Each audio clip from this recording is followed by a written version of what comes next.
Hello everybody, my name is ProgX and I am here today to talk a little bit about the 2-Rax Reaper expand and how it transitions from the build order itself into the mid-game.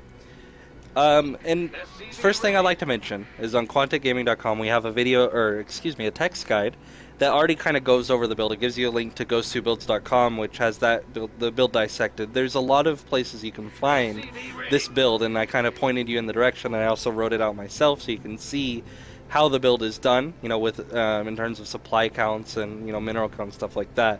So this video guide is not here to talk about that. This guide here is to talk a little bit about the transition from the early games to the mid game stages, how you should transition and get your production, how you should, when you should push, stuff like that. Talks a little bit about timings and all that good stuff. It's important to know. It makes the matchup a little bit less scary and a little bit less mysterious, if you want to say. It makes it a lot more.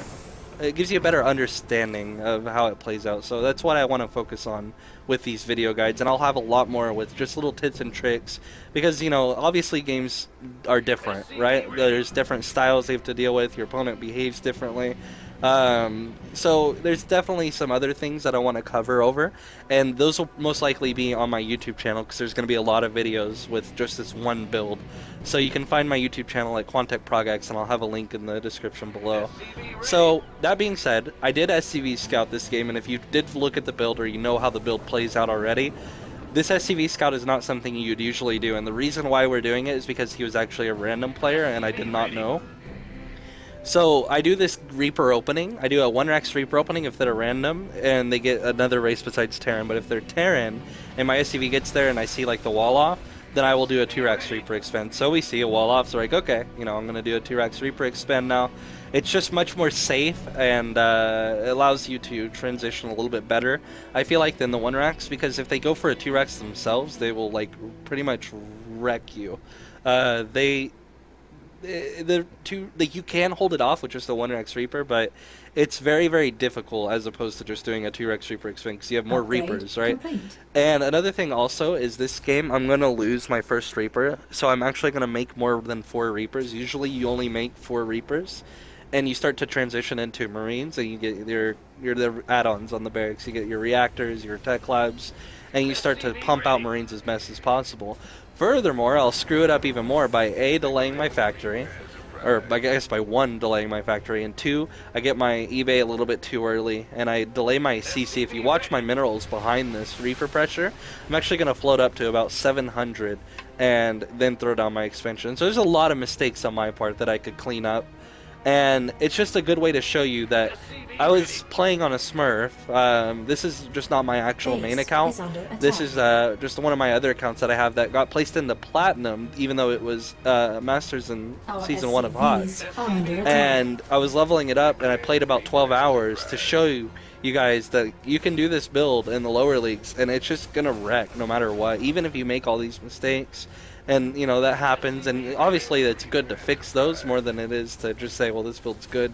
You definitely want to fix your mistakes, but you can get away with it. You know what I mean? Like, this build is so safe that you can get away with all those mistakes, and as long as you're following Filter's idea of mechanics and macro, and you're spending your money properly, for the most part of the game, and you just spend a little bit more than your opponent, you're going to be able to wreck him just by having a lot more crap.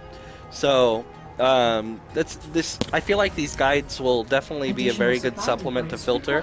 You definitely need to study Filter's videos, like on Filter SC is his YouTube channel, and I'll put a link to him as well.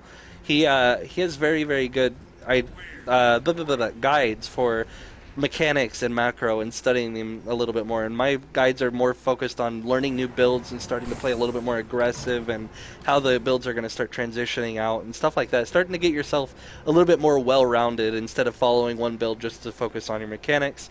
It works a little bit, so it's definitely good to check out his channel for sure, but it's also good to learn a little bit more new stuff, like these Reaper openings, and so that you can learn a little bit about macroing behind engagements and stuff like that. So you see here I'm floating up to 700. That's after getting my CC down, so it's just because I'm missing worker cycles, but that's also because I'm missing my factory, I'm not making supply depots right now, stuff like that. Like, you need to fix little stuff like that, and it'll make your opening a little bit more better, uh, to say the least, in TVT. Like, definitely you want to be macroing. Like, that's the biggest thing about TVT, especially in the lower leagues, is just make more stuff and you will win.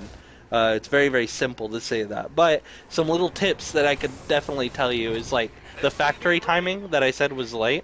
If I had my factory down, I could be pushing around 10 minutes with probably stem done and plus one.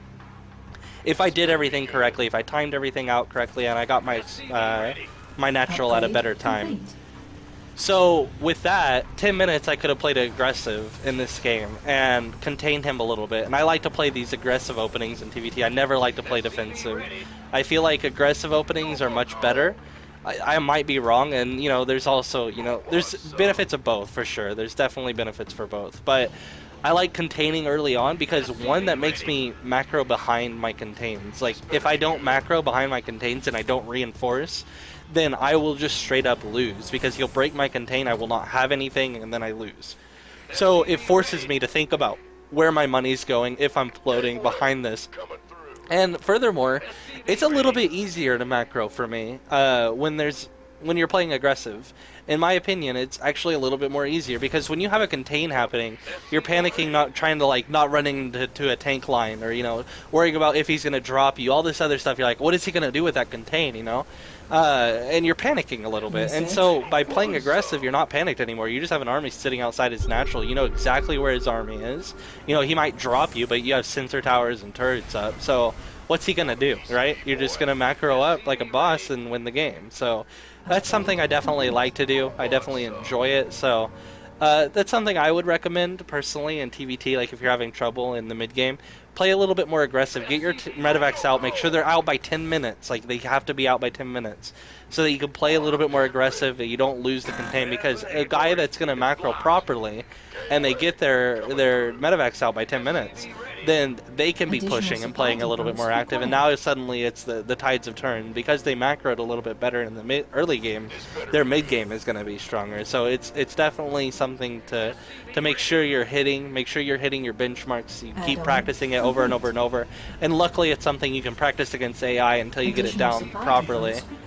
So right here, I like to do this a little bit. If I get 4 barracks by accident, I will make a tech lab on one so I can swap it out with my factory to start tank production, because tanks are very, very helpful to have. I don't know how that Marine got back there at all. Like, the rocks are blown up. I don't know where he got there from. But you can see, right now, macro-wise, like, I was making a lot of mistakes. I floated a lot, but overall, I'm actually just doing better than my opponent. I'm at 100 supply to his 78, and he's supply blocked pretty heavily. He's been supply blocked for quite some time now. So, just by having good mechanics, and this is just to further emphasize, like, watch filter. Like, watch filter and understand how to get your mechanics and your macro at a certain point like this, so that you can just have more stuff than your opponents, and that will happen 100% of the time in Diamond. Like, it is just a lot of macro and mechanic issues. There is some extra things, like, your engagements definitely could use some work, and that's what I'm here to talk about a little bit more. So right here, we do this push. And this push, it has a +1 with it. It doesn't have armor, which I should have armor. At least 50-75% done, like around-ish. It's just I delayed it by accident. So he's going to push out here, but because we have 4 barracks, we're going to be able to just kind of brute force our way through. And I targeted down the bunker. Running up ramps like this is very risky. You have to know if you can take it, so always scan prior to going up to the natural, because if you run up there and you run into tanks, you're going to lose all of your army, and then you're going to play very defensive throughout the game. So definitely always scan prior to pushing, and make sure that behind this you have your money spent. TVT is just such a fragile matchup. Like, one mistake, one little misclick, you can lose your army. If he had tanks at the high ground instead of putting it at the ramp, he could hold me back a little bit. So you need to make sure you're spending your money behind it, so that you can put these contains and these little pressures on. So you can see, like, I forgot my siege tanks behind this. That wasn't very good, and I'm getting my eBays and my armory, but it was a little bit late. It's 13 minutes, and I don't even have 2-2 started. So definitely a lot of macro mistakes here, but overall we just kind of brute forced our way with a lot of crap, right? and that's something you can definitely do. And the games will transition a little bit differently. Like sometimes they'll open up for marine tank themselves, and then they'll have tanks out faster than you. They'll go for like tanks before medevacs. Sometimes they'll go like for a mech style. And there's just a few different ways that they can kind of transition or do these different little styles. And, maybe you won't be able to do this push that we did at about 11, 12 minutes. And most likely you won't. But that's why I'm here to talk a little bit more. This game is just to show you macro wise, like if they're gonna go for pretty much the same style as you with the medevacs and marines, then you're gonna beat them just because you're making more crap. But if they go for like tanks and stuff, I will talk a little bit more about that. I do have a lot of replays that I can cover, and those will be uploaded on my YouTube channel, so you can see a little bit about how I deal with these tank styles, how you have these little tank wars, stuff like that. Stuff that's kind of difficult to deal with, and it may be a little bit confusing. We can talk about. So, anyways, guys, thanks for tuning in. I hope you realize how strong of a build this is. Absolutely recommend it. Even in Masters League, I love the build. It's really, really safe, really strong. And we'll get these extra videos uploaded as soon as I can. Thanks, guys, for all the support so far. I really do appreciate it. I hope you guys have a good day, and thanks for watching.